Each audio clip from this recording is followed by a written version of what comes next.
ตัดแสบแห้งเลยเนาะน้ำลายแตกแล้วทุกคนป้าห้าไปกินแล้วเรียบร้อยแล้วนี่มาเบิ่งหน้าประตูก่อนประตูสิไหม FC เบิ่งก่อนนี่อร่อยมากเลยฮัลโหลสบายดีพี่น้องสบายดี FC เจ้าเตียงมาสิทุกคนเนาะแต่เมื่อนี้เจ้าเตียงตัดสินมาเผามังลินไหมก้อยมังลินไหมเนาะเจ้าเตียงบ่เคยกินจักเกือบทุกคนก้อยมังลินไหมตอนนี้ก็เจ้าเตียงเผาหนังเผาอยู่มังลินไหมพักง่ายๆทุกคนเดี๋ยวเจ้าเตียงสิไปก้อยเนาะก้อยใส่ซีนแล้วเจ้าเตียงก็สิย่างซีนก้อยนะตอนนี้กำลังเผาอยู่นะพี่น้องนี่เผามังลินไหมอันนี้ก็ใหม่แหละเพิ่นไห้มากพี่น้องไห้ลายสเตียงเลยว่าเสียนเมนูได้เนาะเผาเอาเผาลับมาก้อยลองดูเห็นแต่เขาก้อยพี่น้องคอยแบบบ่เคยเห็ดก้อยหรอกเลยสิเป็นบ่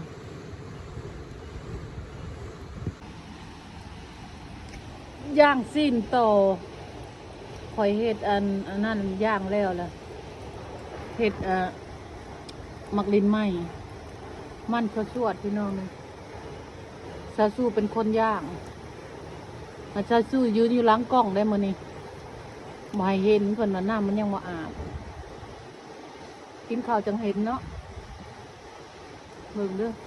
อันนี้น่ะสิซอยใส่มักลินไหมได้นี่นะพ่อแล้วแม่ชุกแล้วบ่มึงกินบ่มักลินไหมบ่เลยสำลานี่นี่มันกูมักหวานเลยนะมักแล้วก็สิไปเห็ดอันนั้นเด้อพี่น้องสิไปเห็ดก้อยมักลินไหมก่อนพี่น้องอันนี้ซุปแล้วนี่ไปล่างนี่นอกน้ำแข็งบ่นางเขาเบานะบ่ต้องนอกก็ได้นะมันเย็นแล้วนะพี่น้องมักลินไหมนี่ล่างดำๆมันออกคอยย่างใหม่เด้นั่นนี่เดี๋ยวก็สิไปนำไปก้อยได้บัดนี้เดี๋ยวไปเบิ่งเสเตียงก้อยเด้อช่วยมังลินไหมถ้าเตียงก็สิบ่ได้เฮ็ดเมิดดอกก้อยเอาไว้กินกับลาบแม่เนาะซอยแบบนี้ซอยใส่ซีนพี่น้องใส่ซีนนั่นใส่ซีนได้ซีนสเตียงยังได้ซอยนี่ซีนย่าง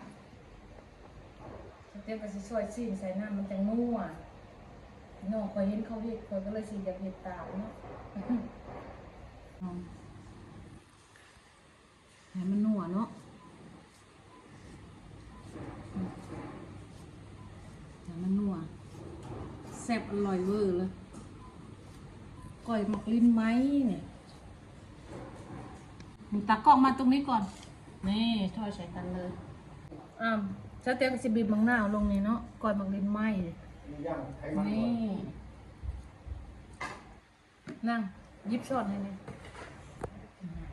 ไม่ได้กินง่ายระบาดนี่เนาะพี่น้องคนคอยพาจะริ้วน้ำบ่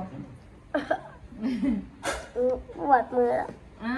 คนตากล้องนี่ก็ปวดมือแล้วใส่ที่ป่นพี่ชูคั่วนี่หอมหอมอย่าพึ่งนะตากล้องนะตากล้องเมื่อยแล้วค่ะนี่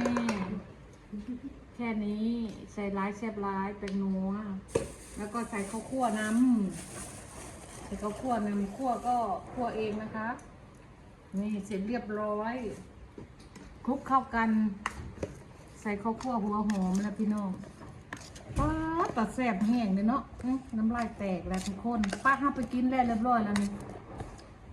มาเบิ่งหน้าประตูก่อนประตูสิไหม FC เบิ่งก่อนนี่อร่อยมากเลยดิบๆนะสุดยอดแล้วลูกไปกินเด้อทุกคนชุบก้อยมักลินไหมนะมากินเลยอันนี้ก็ปิ้งซีนกินกับครูภรรยาเพิ่นมากินข้าวเที่ยงนำกันเด้อสาวสู้สาวองุ่นยังบ่ทันได้แล้วเวียกเพิ่นซักผ้ามานี่กินก่อนเฮานอนนั่งคณะอันนี้นะเขาเอิ้นอีหยังนั่ง เสื้อห้องไห้ เสื้อห้องหายบ่ได้ใส่พริกเนาะลืมว่ะ หัวโห้ย ลืมพี่น้องขนาดนี้ข้าวคั่วหู้เข้ากันคัก